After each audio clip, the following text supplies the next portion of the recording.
unsa may dili mahimo sa tao ug lisod kayong himuon, unsa man bisan ang buutan kayong tao maglisod og himo ani, kana gyung pagbiya sa imong kwarta unya ipanghatag nimo ngadto sa mga kabus. Lingi ay mong tupad ina okay ra na nimo. Mangutan na ba? Okay ra? Kung kitang nanimba dinhi ug kamong nagtan-aw aning atong misa sa online or nisimba nato online, maglisod manggani ta pagtuman ani kining batan-on nga matod pa niya ang tanang sugo sama sa ayaw pagpatay, ayaw panapaw, ayaw pangawat, ayaw pamakak, ayaw panlimbong, tahura ang imong amahan o inahan. Matod pagay niya, gasigi kog tuman ana Lord, sukad pas akong pagkabata or pagkabatanon. Pag-ingon gani ni Jesus nga sige, usa na lay kuwang uli sa inyo ibaligya ang tanan mong katigayunan o ang halin ihatag ngadto sa mga kabus. Nilakaw nga masulubon gibiyaan si Jesus. Kung kining murag talagsaon kabuutan nga tao, mibiya ni Jesus tungod kay di siya makahimo pagbiya sa iyang kwarta. Samot na ning mga politicians, di ba? Labi na gyud og tinuod nang giingon nga ang politics gihimong business. Samot na mga businessmen, businesswomen, makabiya ka na silang kwarta. Nya kung dili na ta mobiya sa atong kwarta, unsa may mahitabo? Unsa man? Kining mga sala nga giingon ni Hesus posible sad nga mahitabo. Kay kaning kwarta gisigi ginag-declare ni Hesus mao gid na ang iyang kontra dinhis kalibutan. Ang kwarta maoy master in the world, opposite to God. Mo nang niingon si Kristo, you cannot serve two masters at the same time. You cannot serve both God and money.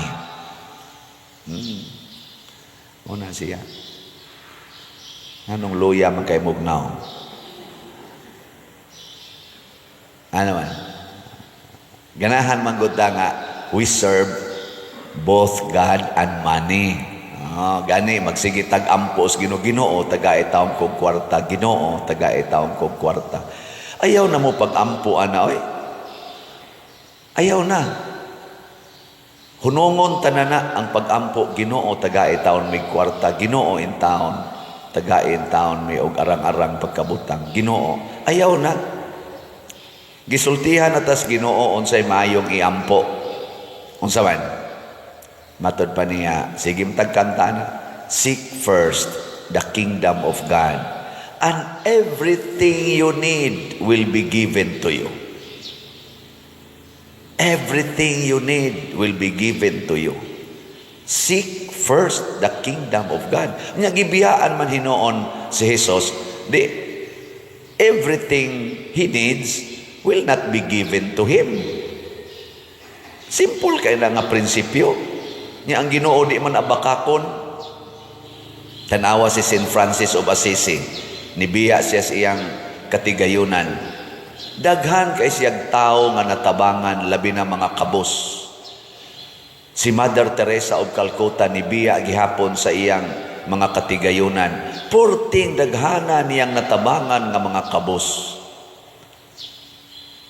Si pananglain, Saint Vincent de Paul nibiya sa katigayunan. Saint Anthony of Padua ug daghan pa nga mga santos, hasta Bishop Chupilo Kamomot ato man ginadinhing kuan, ato man ginadinhing igsuon, nibiya gyapon anang pagpadato kay kanira bang pagkapari anhigod anhigod ninyo i-remit ang tanang kwarta, kolekta, donations. Anhi ba pare i-remit, no?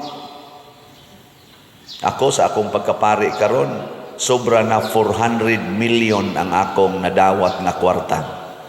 Gikan ko na ordin ni adtong June 22, 2004. So kad pagka-ordin ako, sobra na 400 million ang nadawat na kong kwarta.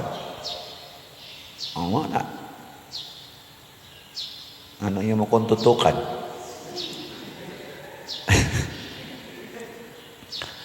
Pero ako ginanggi sa akong ubos nga pagtuman, dili lang sa nako ipagarbo, pero sa akong ubos nga pagtuman, gibiyaan gina nakong kwarta. Mauna nga, wa jud ko magtukod og balay nga ako, wa ko magpalit og kanini ang mga yuta nga para nako, para ra gid na sa simbahan, para sa community. Ug wa gyud ko magsigi og tan-aw sa akong bank account nga magsigi kog tan-aw nga niabot na gyud milyon, niabot nag bilyon. Wa ko anang pangandoya. Gani zero ang akong balanse kada adlaw. Mao na unsa may nahitabo, inyo nang nakita sa ato dinhing pamaagi, purting daghanang kabus atong natabangan.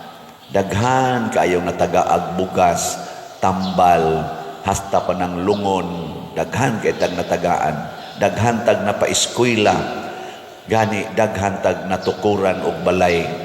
So kada atong pagka-60 anyos nako, kung kadtulay atong sugdag ihap, di na lang to iapil katong wap ako moabot og 60. Pila na kabalay atong natukod nga kana yung tibuok yung balay.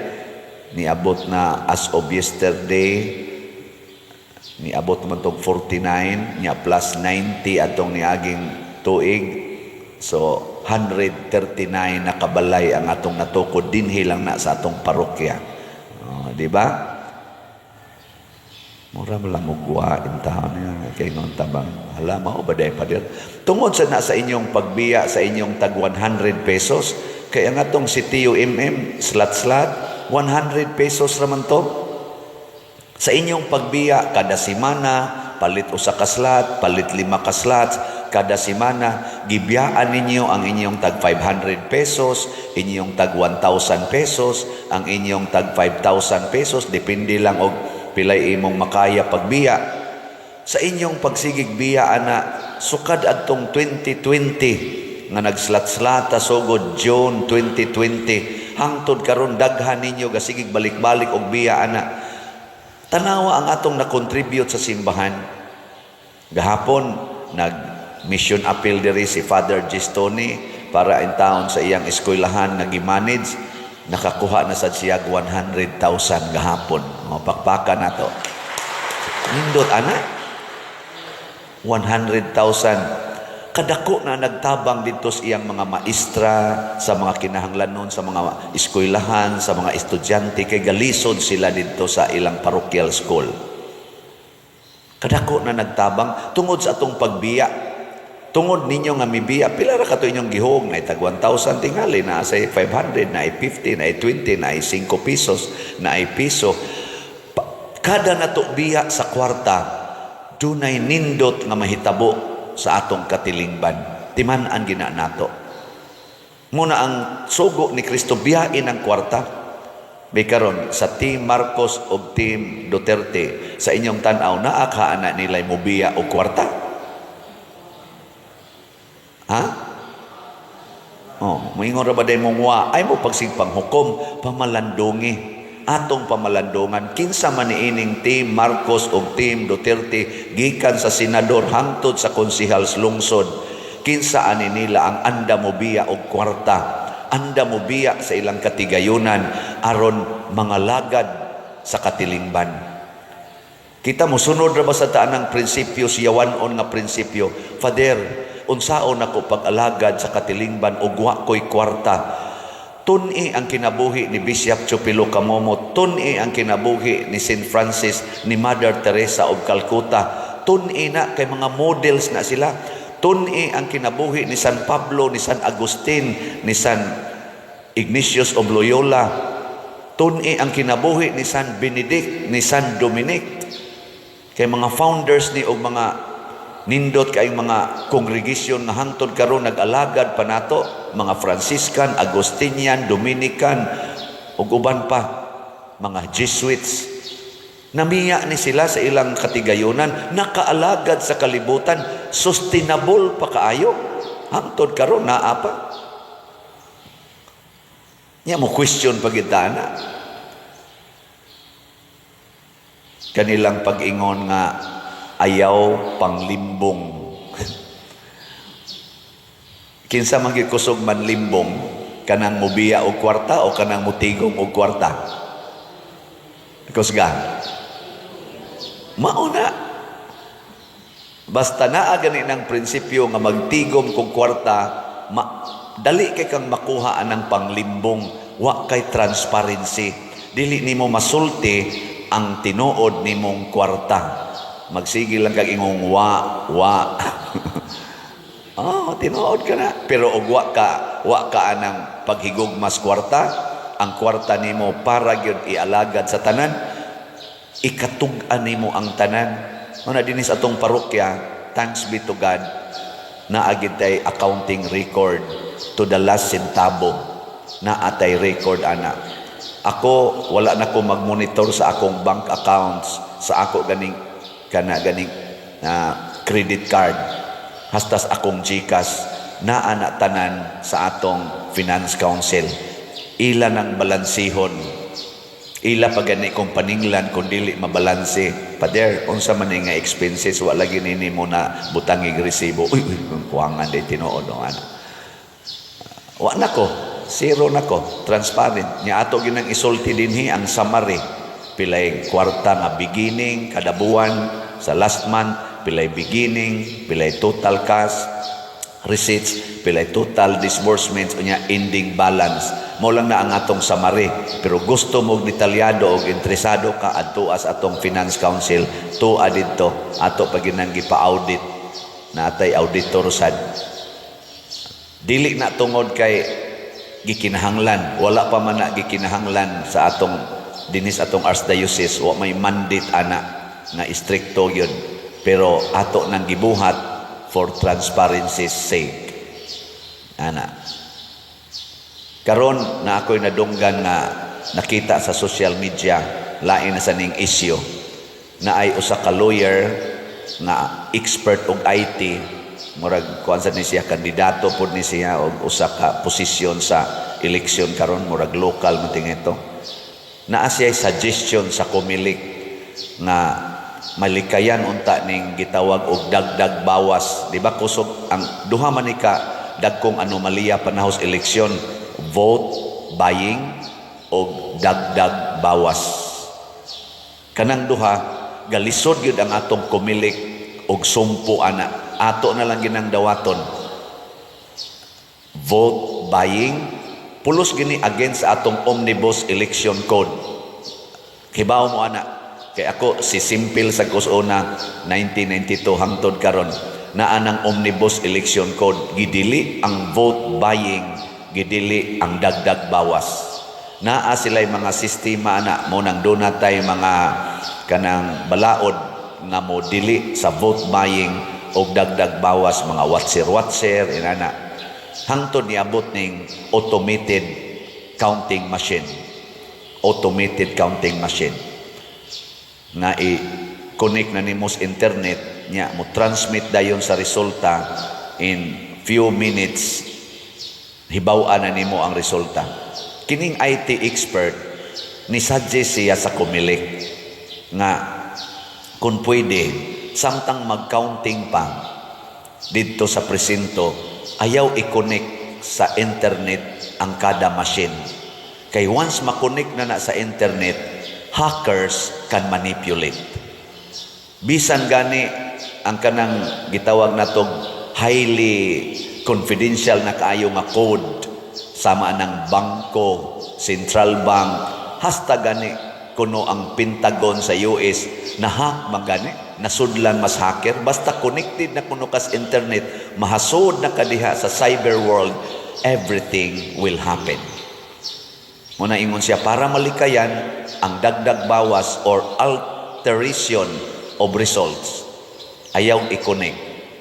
Niya, ang sunod, pag-print o sa o kanang resulta dito sa presinto, o niya, maagrihan sa tanang watchers, makita sa tanang watchers, nga mauna na ang resulta sa presinto, and after that, i-connect dayon. Kay mo diretso na naugdagan dito sa ilang sa tawag ana central nga katong convening machine nigsod ana dito dili na ma-intercept sa hacker kay nga naman inig on ana mo forward man din na wa siya time to alter. Mo na iyang suggestion. Ambot o kung siya resulta, gifailan o kaso sa Comelec, ipa-disbar pa siya, ipa-cancel pa ang iyang kanini ang pagka CPA lawyer man siya, o niya pagyod cyber libel kay gibutangan kunog malisya ang sistema nga gihimos Comelec. Isip usa ko kabutante o usa ka Pilipino o usa ka pare, what is wrong with transparency? Nya kanus aman ta ma-transparent, welcome kaning gitawag natong mga expert opinions. Ayaw dawata ka ng dili expert, pananglitan ako'y mo explain ana. Di man ko kamao ana, so dili ko reliable. Pero welcome expert opinions. Pareha ka ng inyong lingkuranan ron diha. Kana inyong lingkuranan ba? Kaning atong lingkuranan, daghan kay mudaig ani, bisan o ginagmay lani, daghan kay mudaig. Nindot ba o bati? Nindot no?